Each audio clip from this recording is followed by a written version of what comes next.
Hey guys, welcome back to another episode of Horror Huddle. I am Stacy Beth, and we have Ash here as always, Howdy. and guest Adam, who's a little under the weather right now, but he's trooping it and fucking hanging out with us tonight. Yes.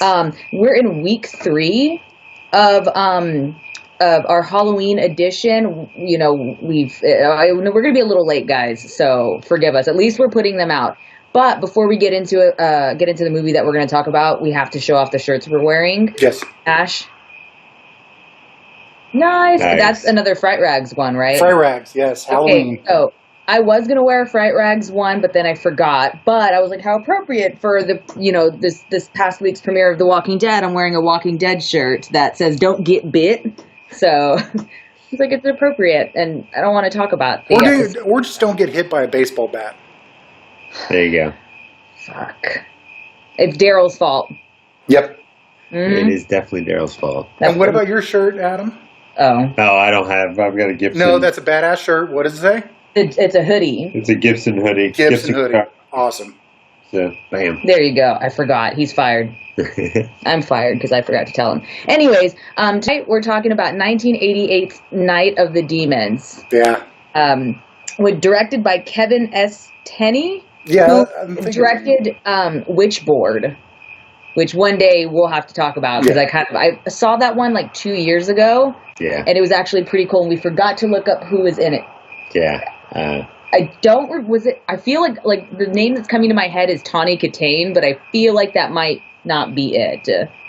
I can't remember. Yeah. Those are like Amber Smith or one of those. But I know she was the redhead that was pretty big at the time. I don't know. Anyways, we'll get into that later one day.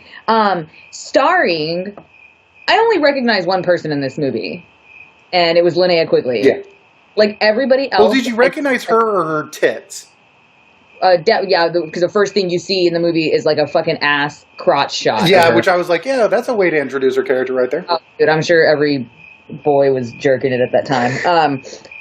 That's the only person I recognized. So then I went on to IMDb to see if there was, and like the 4 like main people that were in it didn't have pictures on IMDb. Like basically all of them, the last things they did were like in the very, very early 90s, late 80s. Yeah, like Amelia Kincaid, who plays Angela, the only real claim to fame were that movie and the sequels. Yeah, and the funny thing, I was telling Adam about this earlier tonight, is when I looked her up on IMDb, it was saying how recently she was inducted into the Horror Hall of Fame at a festival in San Antonio that was strictly dedicated to her. And I'm like, how could you have a festival dedicated to just her? So she got inducted into it because she was the first female monster in movie history. Does that sound right? No, that's not right. Go look at her IMDb, and I'm like, then neither she must have. That's not right. I mean, let's Her look people back. must have written Bride that. of Frankenstein. Go look at her IMDb whenever after you get off of here, because I was like, I mean, it's 1988. You can't tell me there was no other female monster. Somebody fucked that up. Someone really fucked that up because, as I said, Bride of Frankenstein was many, many years before that. That was a female monster.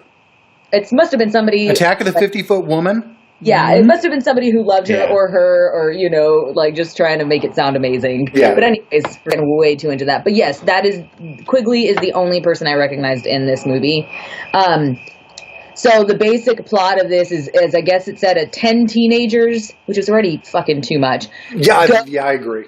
Ridiculous. Party at an abandoned mortuary on Halloween night. Yeah. And after they do a seance, they unleash some demonic force, and they all start getting killed off one by one. Yeah. That's pretty much it. It's there's nothing original about it. It's not new. It's not original. It's not new. It's not particularly well written. The dialogue and the characters themselves are just... I mean, the acting, this, like you just said, pretty much everything you just said, it's pretty fucking awful.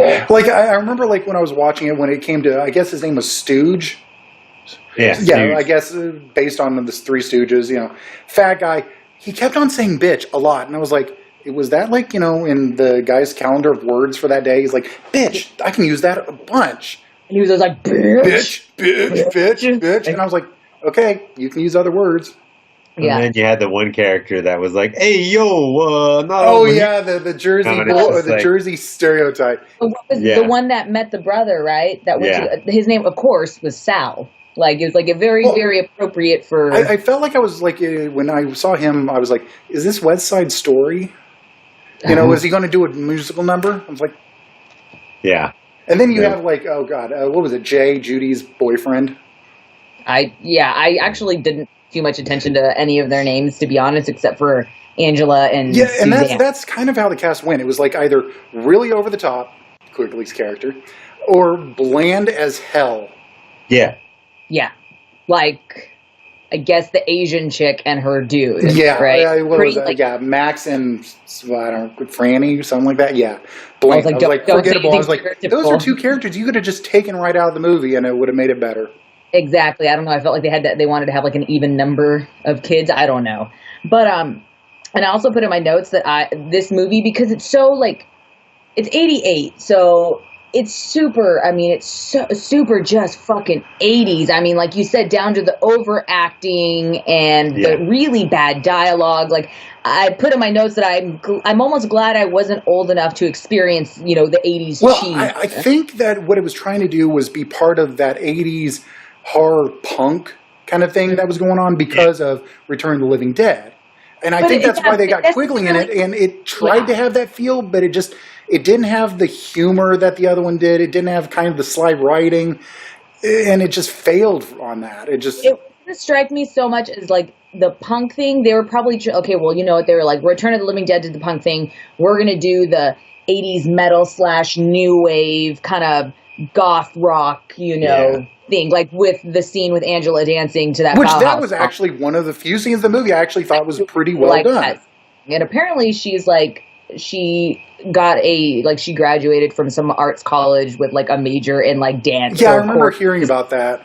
Really elaborate choreographed dance scene, you know, which I still, I mean, I like that scene. It's pretty neat. It was kind of pointless, but it's still a good scene.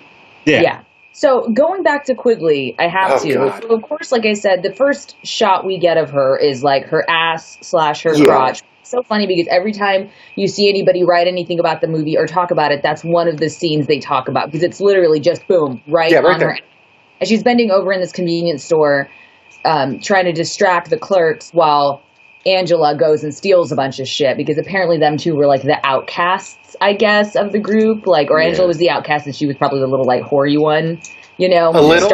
No. Yeah, just a little bit. And they gave her a lot of the cheesy lines too, with the overacting. Like the one that I have written down was, "Do you have sour balls? Too bad. I bet you don't get many blowjobs." Yeah, and that's the thing. Like, even from that beginning, that really shows where a character is going, because literally she brings the ham and cheese to this whole thing. It is so mugging for the camera, and it's over the top. And you can bad, really horrible, just dialogue. That she was, her role in that, you can tell obviously from the previous stuff she's been in, that she was typecast in all of those movies as that girl. Yeah. That has, especially, you know, in Return of the Living Dead, she had those kind of cheesy lines and stuff, but that's just what everybody knew her as at the time. Yeah. She was the one who would always deliver these crazy lines, these sexual lines, and she was the one who was willing to show vagina. Yeah, and don't get me wrong. While I do criticize that character and the writing for that, her acting it, she does well. She makes it fairly believable that she's this kooky, really crazy girl who just wants to have sex with every single thing on two legs. Doesn't look like she was a teenager. Like when she first popped up to talk to Angela after like flashing the guides, I was like, oh my gosh, your face is not young, and it's just a very bland face. Like, I don't know what it is. Well, she looked like she was in her 20s back in what was that, 84 when Return of the Living Dead was? Gotcha. Yeah, okay. so I'm like, 4 years later, gonna look older. Yeah. She's getting close to 30 there. Yeah. Well, I was just going to say, like, what stinks is that it feels like it's the first draft of a script. Like, they put everything in, but they didn't tweak it. Mm-hmm. But then, like, they went over the top in making cool special effects. All they cared about was all the gore stuff. And, like, as I told her, I was like, the main monster, that's the floating head monster. Yeah. I think that's a great creature. Like, he's crazy looking with the spikes and stuff and the long head and stuff, but it's just like they didn't spend any time whatsoever proofreading the script. Yeah, and I feel like that's, especially in the 80s and around that time, I feel like the majority of those movies were more focused on special effects and the creature effects and all the visual stuff. You know what I mean? Yeah, I'll agree, but, while that movie's at that time, like, a good example, Cronenberg's The Fly. Big on effects, but at least it tried and said, this supports the story we already are telling. It's not going to make a damn bit of difference if the story we're telling is crap. Yeah, but I mean, there's a big difference between Night of the Demons and The Fly. You know what I mean? Well, you know what? The only difference is the effort put into doing script. I'm sorry, even with a horrible budget, they could have made a damn good movie with that premise. It's just, it literally felt phoned in for most of it. Yeah. Just everything about the movie itself was pretty cheesy, pretty, like, not good, Well, the outside of the house, when I got there, I was like, wow. Yeah, just wow. It's like a high school, just like students were putting that outside together. It's like, yeah, let's put a couple of pieces of fencing right here. Oh, yeah, and a little bit of fake grass. I was like, yeah, it looks cheap. Exactly. Looks cardboard. It's funny because they had a budget of $1 million, like I think $1.2 million, which at that time was probably a lot. Probably 50,000 went into, Quigley's tits. Probably, I'm sure, yeah. But, so the tagline was, Angela's having a party. Jason and Freddie are too scared to come, but you'll have a hell of a time. Like, what? Like, where's Jason, Freddie? What? Who? Like, okay. Who are they? Who gives a shit? Add in some shit to get people to go, oh, I want to rent this, when it came out. Like, oh, it says Jason and Freddie. This must be fucking crazy. Like, I will say that the poster art was actually pretty good. I did like it. And let me talk about the poster art real quick, because I told you earlier that I got duped, man. I got onto Hulu to watch the movie. Oh, yeah. I put search in. It said Night of the Demons, and it showed me I think it was the Scream Factory artwork from that Blu-ray with Linnea Quigly in the center and the house at the bottom, or the mortuary at the bottom and stuff. So I was like, okay, duh, that's the 1988 version. I click on it, and I get up to start washing dishes or something, and I'm like, that looks weird. I said, that looks really new. Like, wow, this is a real good HD transfer. Like camera footage of them like partying on Bourbon Street or somewhere crazy in the streets, and I said, I don't think that's them. And then I clicked pause, and it said 2010. I'm like, Hulu, you duped me. They have the wrong poster. So of course I violently Twittered them and was like, yo, fuck me. So I went and found it anyways. But yeah, and.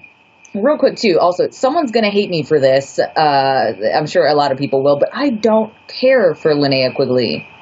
I've always been very meh towards her. I've never really meh. And I guess maybe it's because I wasn't a young adolescent boy when she was coming out, so I think that's why a lot of people appreciate her, of course, is, dudes were like, fuck yeah, man, like, she's that chick, she wants to show her tits, cool, like, and I'm just like, I've never really cared for her, not because of that. Of course, I love that, Well, she is known for just that really kind of very B horror movie queen kind of status because she gets naked.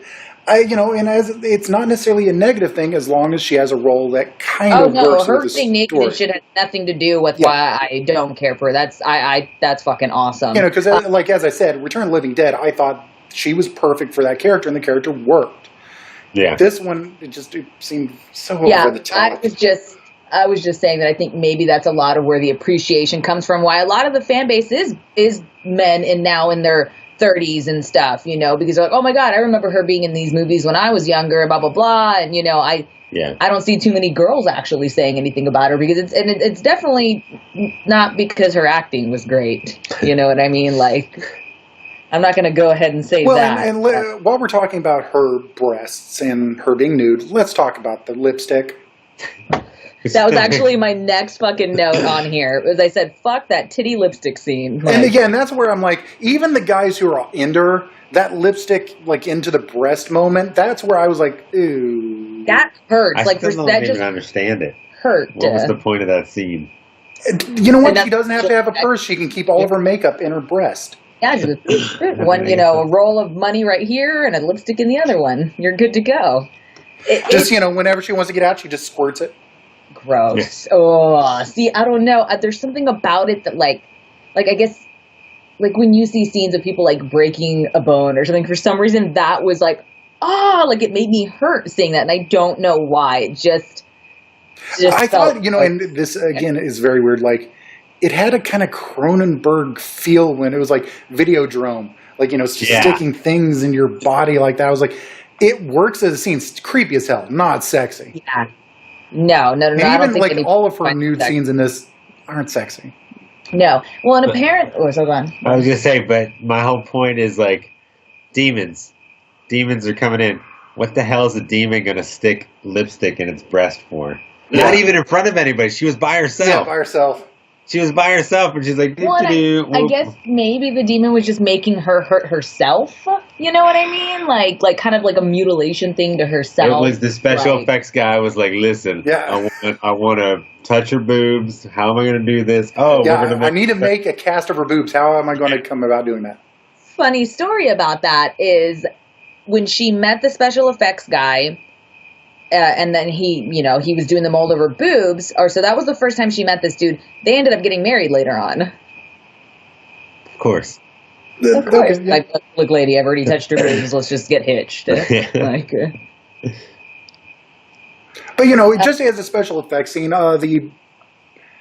for the budget they had, that wasn't necessarily that bad. I mean, you could tell just by the sheen that it wasn't necessarily her real chest, but it didn't look horrible either. So I'm like, it didn't. If anything, really, it just looked like she had a pair of fake titties, like implants almost. You know what I mean? They just looked.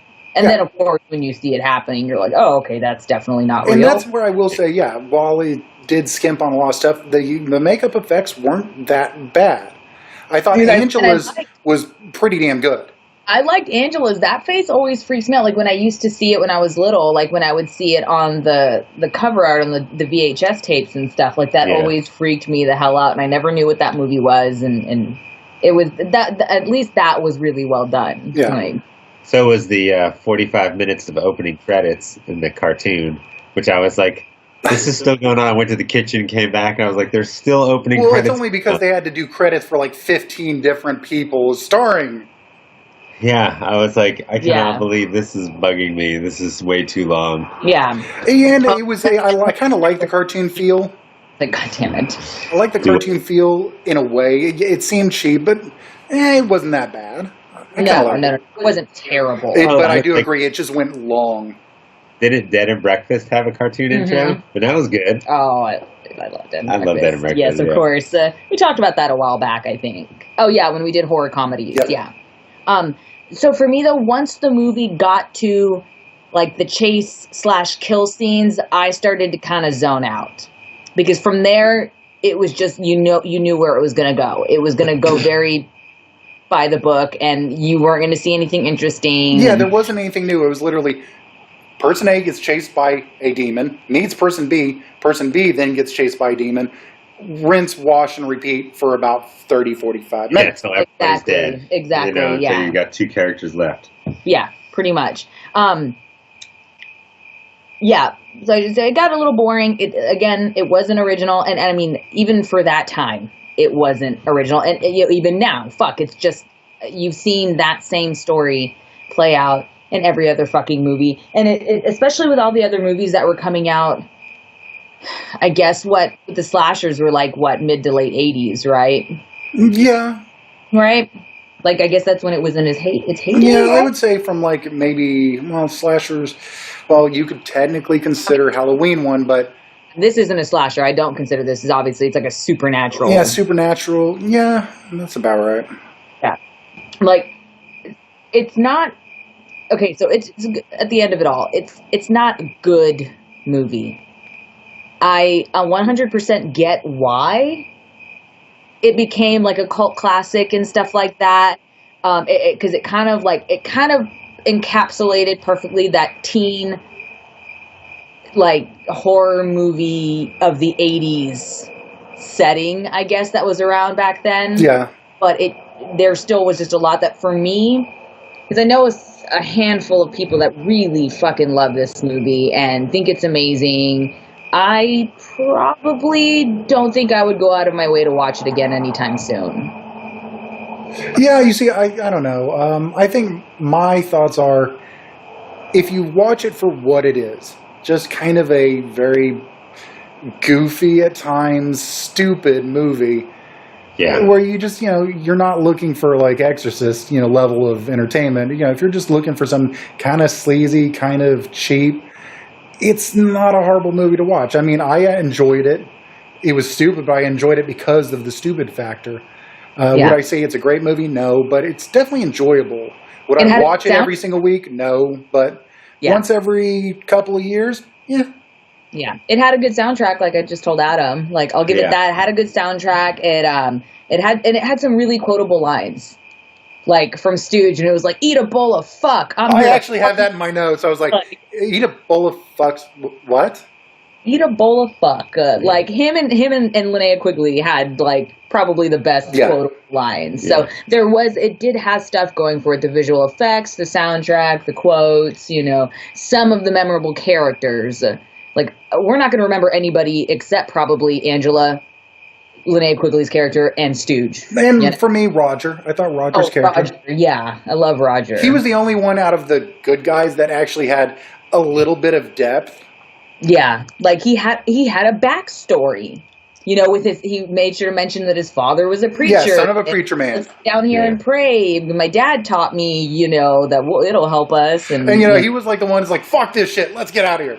Yeah, I'm fucking out, bitch. Well, that was like one of the funniest scenes in the movie where it's like him and Judy and all the monsters around. He's like, "Fuck this," and just jumps out the window. I was like, "Yeah, that's what I would have done." Fucking great.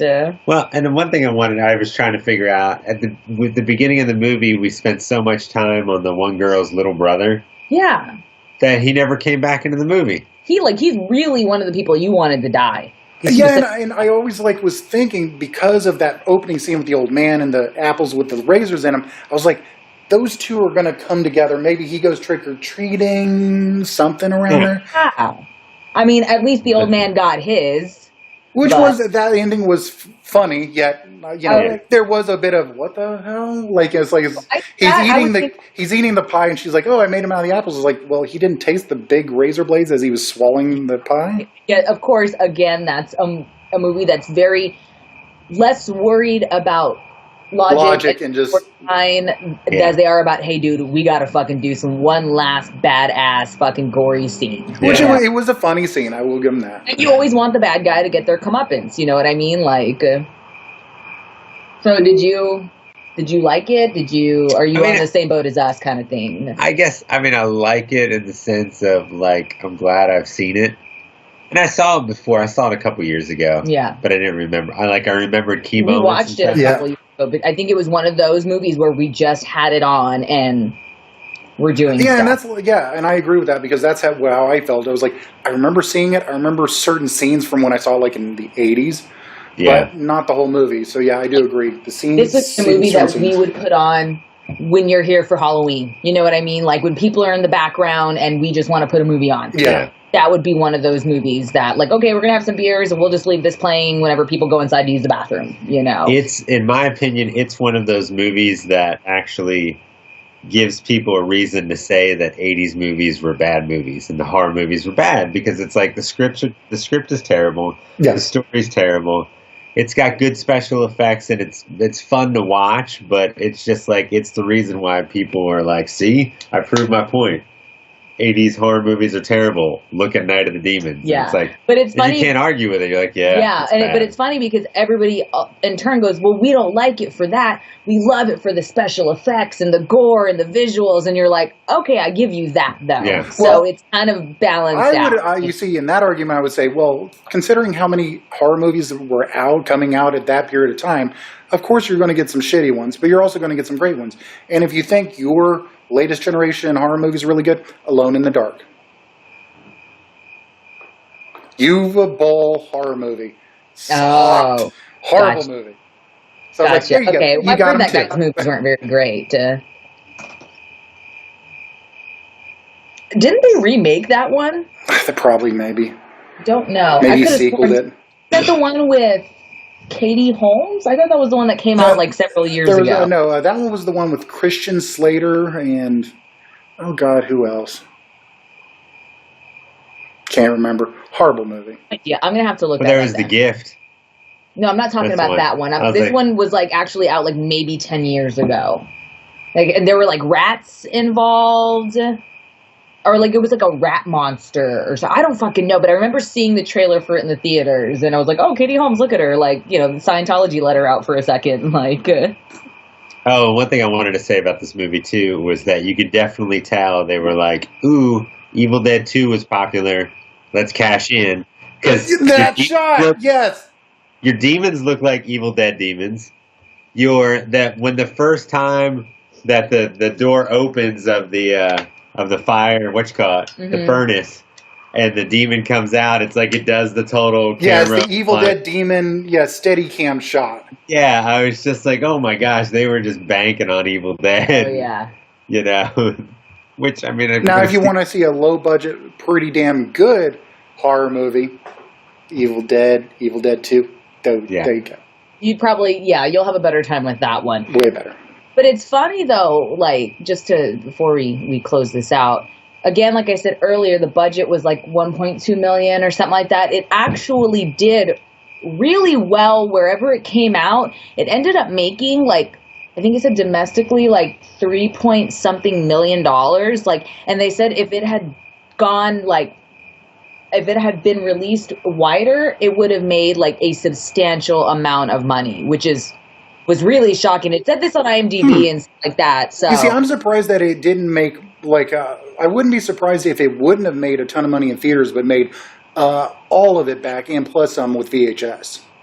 yeah. Because, 88, that was like, when VHS was in its heyday. Yeah. It's like every horror movie is going out in VHS. Yeah, it said it was released somewhere in Detroit or something in Detroit, some kind of thing when it was released, and then it made like fucking $3 million. It was like, Well, I mean, it had to make a profit because they went on to make 2-3 sequels around there. Yeah, well, this was just talking about this one, but not even, I don't think it was even talking about VHS sales or anything like that. I think this was straight up just like released, which was pretty shocking. And it's like, You say, and think about it, watching this in the theaters, honestly, I could see this as a midnight movie. yeah, like Where people dress up in character and start repeating the lines from the movie. I can see it. Yeah. I wouldn't be opposed to going to like a draft house screening of this. Yeah, I wouldn't either. We would enjoy that. That would probably be really fun. So, I mean, I can't So, the movie's say... not completely bad. It's just definitely an acquired taste. Yeah. Cool. Yep. So, I think that about covers it, right? Yeah, that about covers it. Okay, next week, I'm going to be with Stacy, and we're going to be doing a horror huddle together with myself, Stacy, possibly a friend, possibly Adam. It's going to be a big fucking party. It's going to be awesome. And we're doing, again, you guys remember from, I think, week 1 we talked about it. We're doing, you got it? Got it, and this time it's not going to be upside down. Awesome. We're doing the Roseanne Halloween episodes, which is fucking awesome. If you guys want that DVD, I'm pretty sure it's still like $5 on Amazon. Worth it. Completely worth it. Totally worth it. It's got all 8 episodes. Yep. So, fuck yeah. It's going to be such a blast. But, all right, guys. We'll see y'all next week. All right, take care.